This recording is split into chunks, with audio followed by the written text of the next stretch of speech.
Welcome to the Metal Maven Podcast, where we explore and discover the process and passions of artists in the metal music and art community.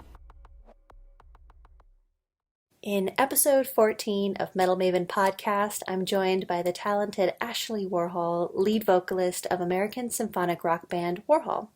She is also a composer, author, visual artist, actress, and model, which we will discuss a bit more today.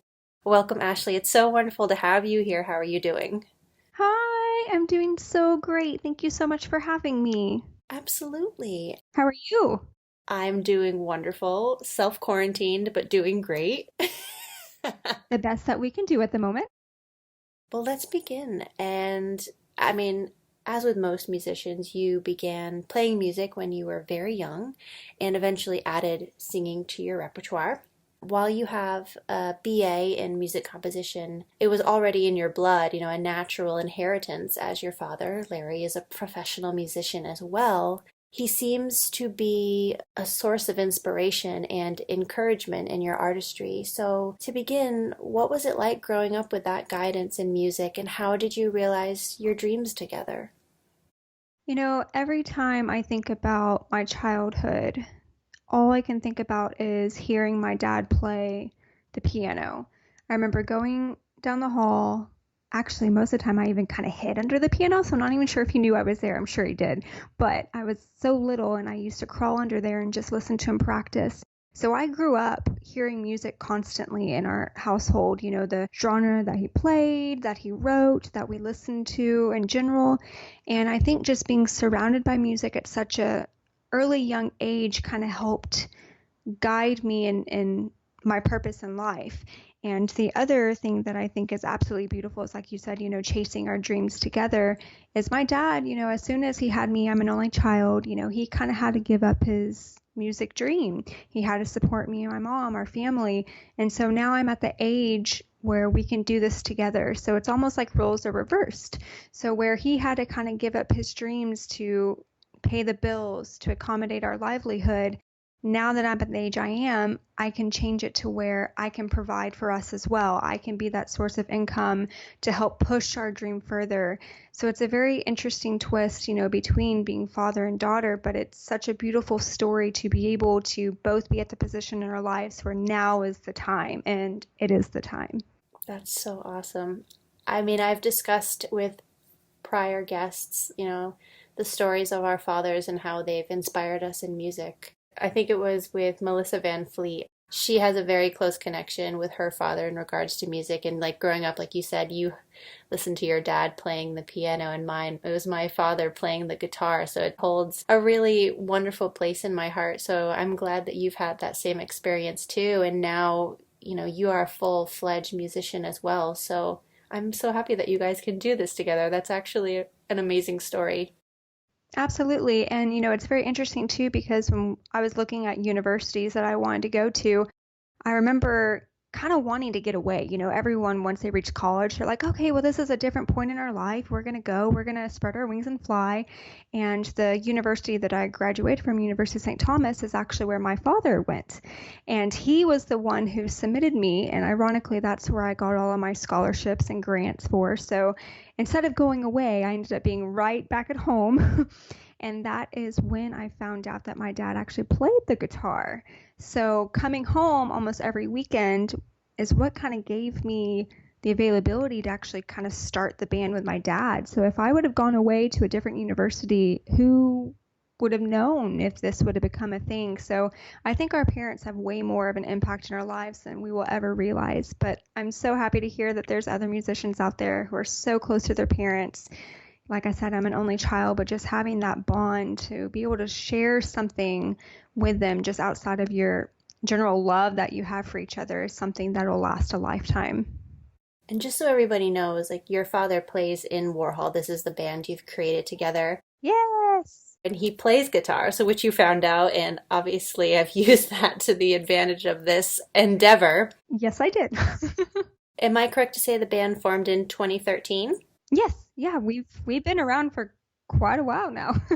Yeah. The first full album, Awakening, released in June of 2017, and the concept of the band is that you guys, are a physical manifestation of a message from beyond, a call to awaken. Can you discuss how this idea came to be? And did you begin creating music with this grander intention, or did the purpose evolve over time? I remember sitting down with my dad and having a discussion. You know, we have always been people who have always wanted to be quality over quantity. We knew when starting this journey, you have one shot. You have to make sure that your music is presentable. You have to make sure that you look the part because most of the time you get one click from people and you either grab them or you don't. And so I knew with Warhol, with anything we do, anything I personally do, is I want it to be some kind of a message. So I think that's coming from the drawing of having an awakening, you know, having these catalyst moments where you realize, you know, we are bigger than other things out there. We have a purpose, we have a voice, and I think musicians use that voice. Music is healing, and there are aspects within my lyrics, within the musical chords that we do, which I'm sure we'll kind of talk about later within this podcast, where things really reflect the human body, both emotionally, mentally, physically.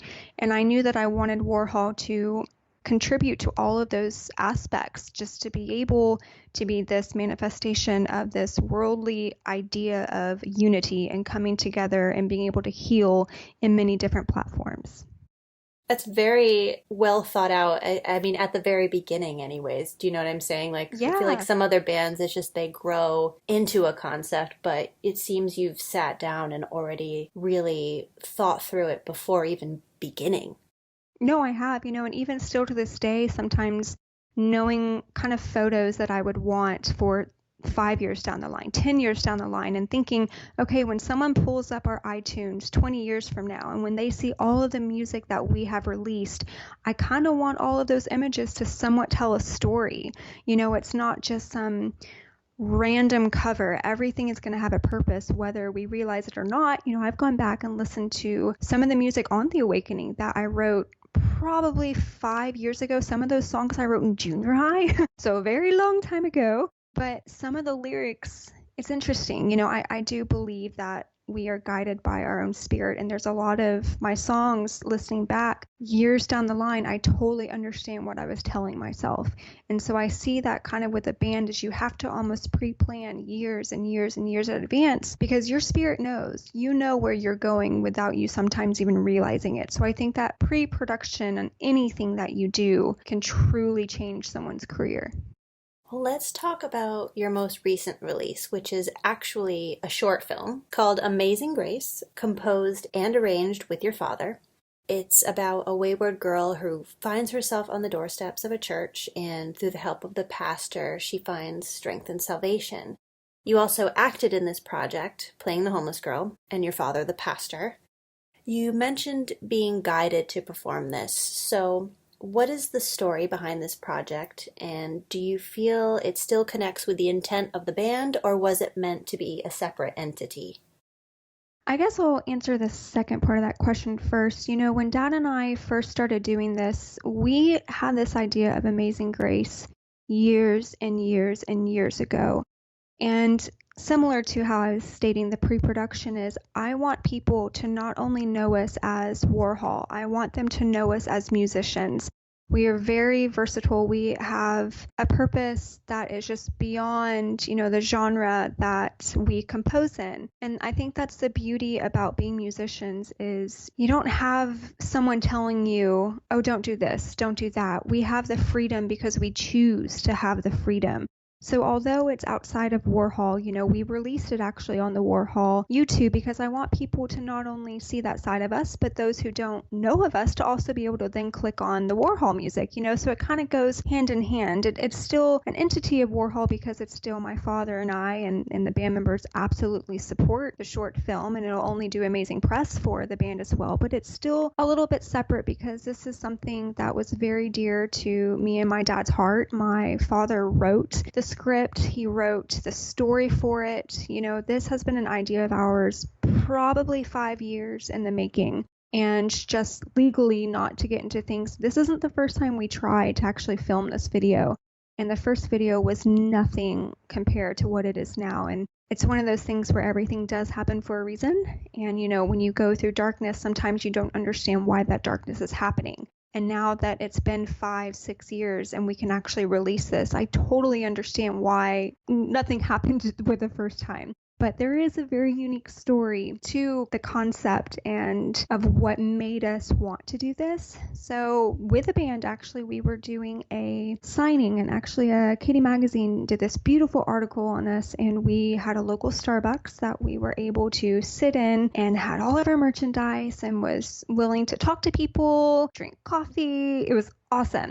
So we had this lady walk in, and anyone who drinks Starbucks totally knows that when you're in there, like there's never dead space, right? So this lady comes in, doesn't even go up to get coffee, comes straight to us. And she kind of sits there and she sees all of her stuff and she starts asking us all these questions. And, we spend time with her. While she's there, no one else came in. And she came over to Dad and I, and she looked at us and she started explaining the story of how she's trying to find her son and she's lost her son. And she asked if Dad and I could sing Amazing Grace, that we needed to sing Amazing Grace, and she was going to film it on her phone and send it to her son whenever she found him. And Dad and I, well, we can figure something out. Well, she actually had an acoustic guitar in the vehicle she was driving, and she brought it inside. And at that point, Dad did not know the chords on the guitar to play Amazing Grace. So we tried to kind of have one of our own original compositions that we were performing. And she was still pretty persistent on Amazing Grace, but she was happy to have whatever we could provide. And by the time we finished all of our conversation with her, it was actually time for closing. And we went outside. Dad, said bye to her. We all said bye to her. And Craig, our bassist, and I drove off, and Dad called me and he goes, "Ashley, I literally just turned around after saying goodbye to that lady and she vanished. Her car was gone. She was gone within seconds." It was very interesting. And I had her name and I had her email, and I started doing research on her, and I found her family tree. And everyone in her family tree that she mentioned, they were not from this time century. It was a very interesting appearance, I guess would be the best way to say it. I truly feel like she was an angel trying to guide us, that we needed to sing our own version of Amazing Grace. And here we are years later, and we finally did it. I just got goosebumps when you said that. That's so crazy. So this work is very spiritually charged, and you've spoken about 2019 being your biggest year of transformation, and that to appreciate growth, one must acknowledge the darkness that contributed to such an expansion. What was your shadow work? Was it transmuted through your creative endeavors, and how did your own awakening prepare you for the present moment? I love this question. I'm very spiritual, so these things are right up my alley. I have learned in my life, and I'm still very young and I still have a lot of growing to do. We have growing to do no matter what age we are. But I have learned to embrace darkness. Everyone makes mistakes. No one is perfect. I think within our music, especially with Amazing Grace, the purpose is, it doesn't matter what you believe in. What matters is if you have a heart of love, and if you are willing to show kindness and show acts of love, and that is what brings unity and healing to this world. So with that being said, last year was a very interesting year for me. I grew more physically, mentally, emotionally, in any way, spiritually especially. But I have learned in this life for myself, I have to learn not only to trust my own intuition, but to truly learn to trust. That is something that I've had a hard time with since I can remember. But the darkest moments that I really struggled with last year is I started to deal with anxiety and even some forms of depression that went along with that. I remember many times saying to myself, I wish I felt normal. I wish I felt normal again, because those who have never dealt with anxiety, it just comes on. You can have rapid heartbeats to the point to where I actually thought I was going to have to go to a cardiologist because I thought something was physically wrong with me and I didn't understand why I was having chest pains and all of these different things. And it all led back to anxiety. And sometimes you can actually feel like you're having a heart attack and it not be. So last year was a very interesting year, and I didn't really talk about it publicly. And I'm starting to talk more about it because, well, one, there's somewhere out there that needs to hear this because you're not alone. And I think, like I said, a musician having a voice, it is so important that we use our voice for whatever those causes might be. So dealing with anxiety had really put me in a very, very dark place. And I started to use it basically to fuel my passion, which is music. So I remember one day I sat at the piano and I used myself as an experiment. I sat down, I started writing music. I started writing chords, listening to chords, seeing how they truly affected my body physically to how I could calm myself so I wouldn't have to basically pop a pill to control my anxiety. I don't want to do that. I want to do something naturally and organically. So I remember doing that, and I started kind of finding a purpose. I started finding sounds that actually would physically make me feel better, physically make my heart slow down. And it's actually a track that no one knows about. It's called Listen to the Wind, and I plan to hopefully release it next month. It is the first track that I'm going to release personally, stating it almost as like a mental health track, something that I know physically has helped me, and I'm hoping that it can also help others as well when they listen to it. That's beautiful. And I totally understand what you're talking about in regards to anxiety. And I think it helps right now, just even in the current situation we're in, where people who normally don't feel that way may start to feel that way. It's a difficult situation to deal with, and you kind of feel like you're not yourself all the time, and it's a very random when it shows up, and you wonder why it's there. I think too, when you're talking about your transformation, it's also the awareness of what's actually happening to you instead of kind of blindly trying to deal with it. Actually, sitting there trying to find a solution for yourself and be like, okay, I don't want to feel this way. How do I heal myself? How do I do this on my own at times too? So finding music and using that frequency to like actually heal yourself is an amazing endeavor, really. I look forward to hearing that track. Well, I'm excited for you to hear it. But no, I absolutely agree with everything that you're saying. I truly feel like there are so many people out there that feel alone. And it is one of the worst feelings in the world. Even when we filmed Amazing Grace and I played the role of Sarah, I truly felt her role to the point to where even still to this day, I can feel her and I can jump into her emotions at any time. And I have to be very careful for that because she lived a very, very abandoned life. And when filming, and after we were done filming, Dad and I just kind of sat next to each other because that was Dad's first time ever acting it. And the first thing he said to me was how he felt so sad for me when we were doing those scenes, that he felt nothing but sadness from Sarah. And personally, that means I did a good job. But, hearing that from my dad, we sat together and we were thinking, there are people out there right now who are feeling the way that she felt. And it's just so sad. All you want to do is just shower that person with love because everyone deserves happiness and love. Everyone does. And so with anxiety, as you stated too, it happens. It comes on randomly. And I think that was the hardest part for me, especially last year, is trying to understand what was happening to me because I've never dealt with it before. It was the first time in my life. And so I think you pretty much hit the nail on the head, is being able to isolate that, understand what is happening, and trying to find a way to help heal yourself. And I absolutely think music is a beautiful way to do that. I personally think that musicians are healers in a way. You're standing in front of people blasting frequencies at them and you're making them elevate, you're making them feel better, you're making them happy, or you're making them empathetic and feeling something, which they normally wouldn't. So Exactly. Most of the time they feel numb. And I think it's important that musicians understand that they are light workers. I love using that term. They're light workers. oh yes, I'm familiar with that word.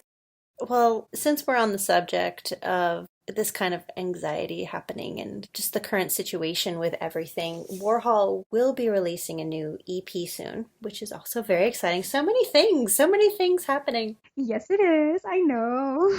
So it was recently announced that a new single from the EP called Fight, Fight, Fight will be released this month, and it's in line with what our world is currently facing. So, we already discussed expansion and growth. So, how does this apply to new music you are creating with Worhol? Especially this new experience that you've had in 2019 coming into this new year. So with Fight, Fight, Fight, we wanted to wait and release everything later this year because we have a special guest that we are actually about to bring on to work with our EP to kind of take it to that next level, would be the best way to describe it. And we haven't announced who yet, but you personally know them. And with what is going on right now, we kind of talked as a band, and kind of actually what's funny is um, for people who don't know, outside of music, I teach tennis. So I teach tennis as my day job. And so dad actually calls me and I didn't answer. And he calls me back. And finally I answer. And he's like, Ashley, we need to release Fight, Fight, Fight right now. Like, and the way it's going, like it needs to be right now. And I was like, okay, dad. He was just so excited. He's like, no, like you don't understand. Like something is telling me like we need to release this now. And of course I believe that. And so with that being said, we are currently focusing on the cover photo because obviously you need to release a cover photo to release the song. So we sat down as a band, we talked to Marty and Craig and we're like, how do you feel about this?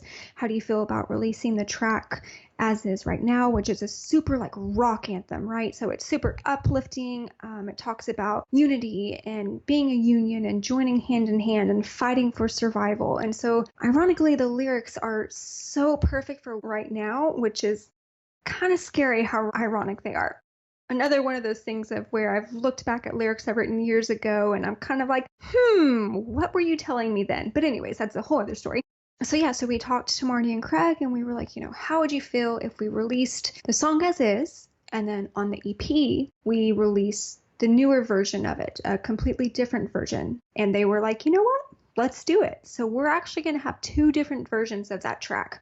One that's a rock anthem and one that's going to be way more symphonic metal. So I'm really excited to see what people are drawn to, but because Dad and I agree that we should release it now, people will be getting the rock anthem that it is first. As everyone's doing now, we're adapting to the situation. So, hey, music does the same thing. It does. Well, I look forward to hearing it, obviously. So, we're going to go like a totally different direction now. Are you actually related to Andy Warhol? I am, or we are. You definitely are kin, as you are also a very talented visual artist. And I'd like to discuss for a moment this other aspect of your creativity and how you tell your stories by bringing them into physical form. You create a variety of works, including 3D paintings. You have these really beautiful, like, I would call them baubles, but they're like ornaments that you've made, jewelry, poetry, and even some gorgeous soap. What led you to create your business, Testament Designs, and how is this an outlet to propagate positivity and beauty? So a few years ago, I was trying to think to myself, how can I incorporate Warhol under my tax ID? Oh, there you go. And how interesting that would be. I knew that I had to create a business. And so Warhol actually follows under my business, Testament Designs. And because I'm a spiritual being, like anything else, I wanted to name my company something with a meaning behind it. Go figure. So Testament Designs actually kind of stands for what is your testimony? So once again, it doesn't matter what you believe in, everyone has a story. Like we've already talked about, we go through dark times. And one of the things I love about doing paintings, about making jewelry, even making organic soap, is when I travel and do all of these shows, whether it's art shows, antique shows, comic cons, Days of the Dead, horror cons, you are in front of people. So, and I love, love, love people. I just love that human connection. I love meeting people and hearing their stories and being able to shake their hand or give them hugs. And I get to see them smile. This previous show I just did in Fort Worth, I had this kind of homemade sign at the front of my booth. And I said, how can I help you leave with a smile? That was my saying. And a lot of people, they walked by and they smiled. And that is what I want. Yes, I believe I make beautiful things, but I want to make things that can bring people a sense of tranquility. All of us go on with daily stresses, and when you come home, you want a place to escape. So a lot of my 3D paintings, I do that on purpose. I want to provide an atmosphere where people can look at something and go into their own mind, their own creativity, and be able to relax and just live in another world for a moment, and then you can come back to reality whenever you wish. But it's similar with the band, that's why people play music on their iPods, on CD players, whatever people play these days, on their desktop phone. You want to escape. And so with Testament Designs and with Warhol, my idea between creating beautiful and positive elements is just being able to put a smile on someone's face. That's awesome. So, since we discussed that you're a tennis player by day, yes, this is actually so funny that I've unintentionally tied this in. Your poetry book, Perception, released in late 2017, is an interactive hybrid poetry and photography book. So this journey through your mind is meant to encourage readers to indulge their curiosity and allow them to wander and perceive each poem as their own interpretation. And now I'm thinking of the cover where it's, it's split in half, and one side is this very dark side, your symphonic, your metal, your rock side, and then the other half is obviously contrasted. It's not just about perception, but I feel like this book also brings up a concept of freedom. You've spoken about the illusion of control and fear, saying that freedom is within us and to trust ourselves. So, what did it take for you to arrive at this understanding? And was it the inspiration for this book?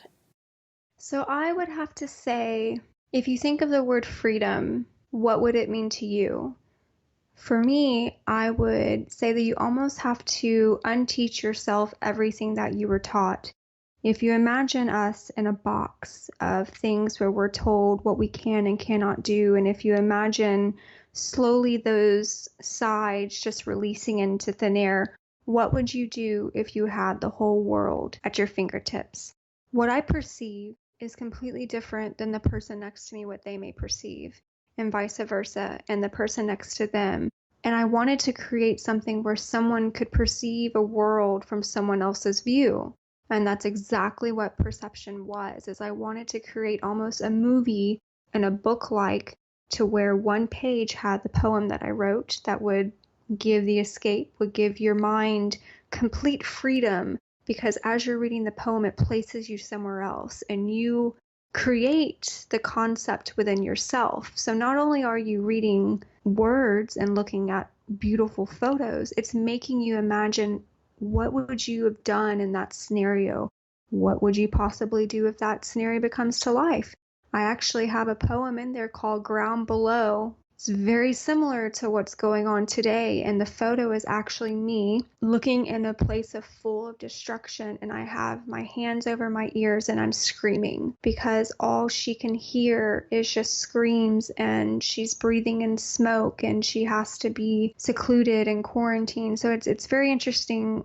Same thing, looking back and seeing almost kind of trials of, hey, here's warning, something's coming, and maybe it's for that, maybe it wasn't, I'll never know. But being able to tap into someone else's mind almost allows your own sense of freedom, because you can view things in ways that maybe you never thought were possible. And it might even make you challenge certain things that you've learned in your life and question them. And it's okay to question. That's how we grow. That's how we learn who we are. That's how we can really hold true to our beliefs. And there's nothing wrong with that. And so freedom to me is being able to be completely open-minded, to allow your own vision to someone else, but also to allow theirs right back at you. You're unwrapping your own perceptions of things, and whilst doing that, creating space for freedom. Absolutely. I remember I had someone actually tell me that they felt like they were reading my diary. And honestly, that was one of the best compliments I think I could have ever gotten, because they said that they felt my soul. They felt me being completely vulnerable with the world. And that's the one thing I think I love about being able to have a voice of reason, a voice of acceptance and no judgment, is being able to explain to people it's okay to be vulnerable. Sometimes in life we have to be. It's actually a superpower, vulnerability, because it allows you to do things you normally wouldn't do.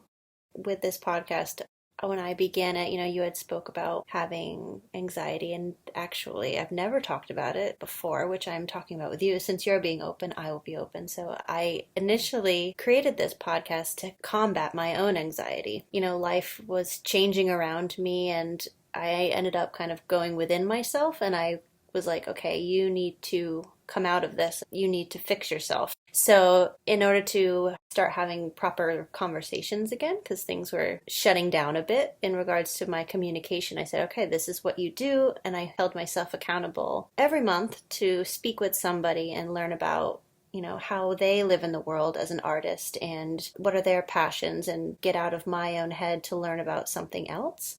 So you've done the same thing through a book for other people, potentially, for them to kind of get out of their own mind and to free up space for them to live better in a way. So vulnerability can go a very long way. Though at first it's scary, you don't realize how strong it is. You have to wait a bit to see the result of that vulnerability. Absolutely. And first off, thank you for feeling comfortable enough to talk to me about that. I really appreciate that. I think one thing I've learned the most about being an artist is we're just human beings. There's no one in this world that is better than someone else. We are all just human beings breathing, trying to follow a dream that we may have. And there's no difference in what that dream is. And I think that's really important. And there's one thing that you said that I do want to touch on, because you mentioned the fact of fixing yourself. And I think a more beautiful way to visualize it is to embrace yourself. We have struggles, yes we do, but they're also beautiful struggles, and the growth is such an amazing experience. Even still to this day, I struggle with anxiety, and still to this day, I have the comments of, I want to feel normal, I want to feel normal. But the days I feel normal, I wake up so grateful. I think to myself, I can breathe, I can smell, I can hear, I have love surrounding me in many forms. And it almost forces you to be grateful for the things that you have in life, because you have to cherish every moment. And so sometimes feeling not normal allows you to appreciate when you are feeling normal, if that makes sense. No, it totally does. And to also just accept yourself as you are. So, what is the mission? What do you feel is the driving force behind all of the work you create? You are a creative machine, and you don't seem to stop. I don't. If someone was in my head 24/7, they would be like, what is this girl thinking? I am constantly writing, I'm constantly painting, I'm constantly trying to do like 1,000 things at once. That's just my mindset. But my mission in life is to provide love. I think that is the best way to put it, is to provide a message through music, through art, that we are not alone, and we were never meant to be alone. I am faith-based, I am very spiritual, but I would have a conversation with any human being purely out of love, and I would have the same respect for them no matter what. And I think that is the way that our world needs to change their mindset, because, like I said, we're all humans. We're all getting through what we call life together. And my message is light and love. Speaking to that point, has the current state of affairs redefined how you function as an artist? From your perspective, what do you feel is the silver lining in all of this? Does this change the work you do or only enhance it? It's a very interesting topic, because, well, now that I'm a tennis player, my job shut down.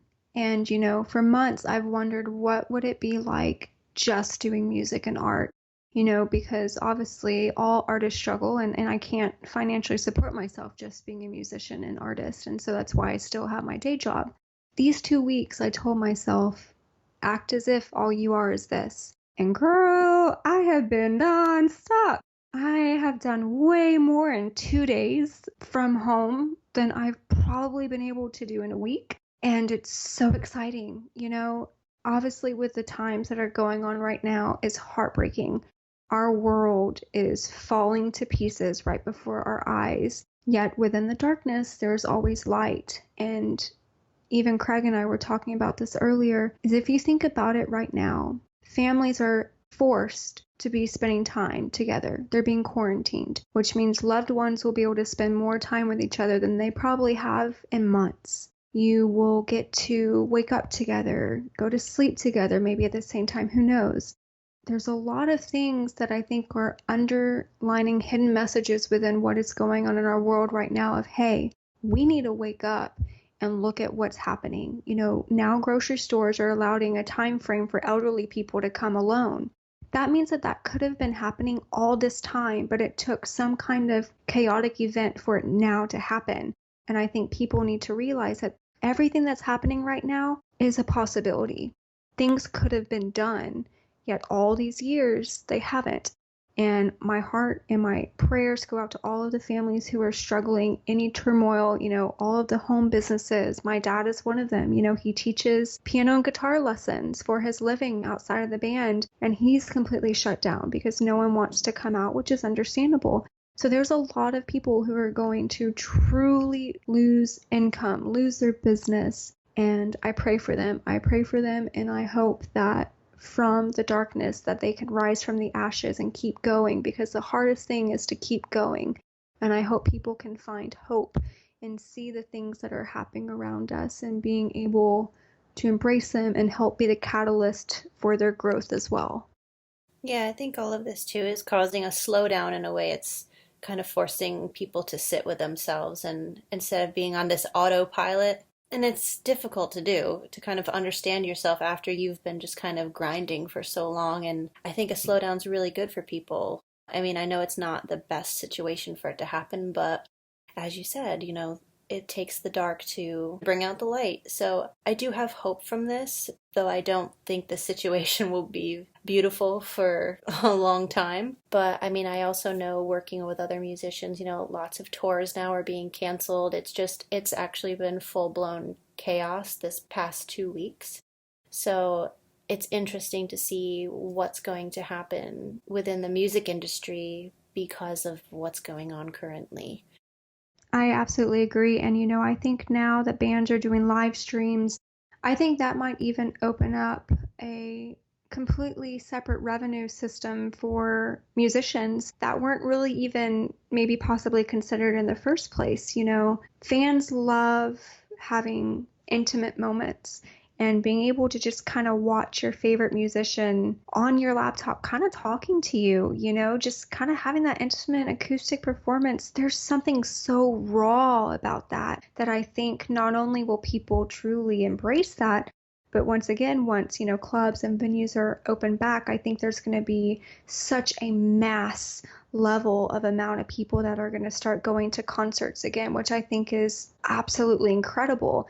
Is, you've seen those time spans of numbers slowing down. And I think now after this, you're going to sell out shows, you're going to sell out venues because people just want to feel that unity again that music provides.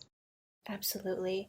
And also just having that sense of celebration again. It's almost like you have a new view on life and you want to be out there again. And it's something you maybe took for granted before. And now you have it back. So I am looking forward to that time. But I do believe this time for musicians will be one where you have to adapt. And from that adaptation has to come bouts of creativity. So I do think different kinds of live streams and different offers and services will be there for fans. Maybe not immediately, because everyone's just probably very bummed out right now. But I think the engines and sitting with yourself, thinking of new ways to get your band to reach people again.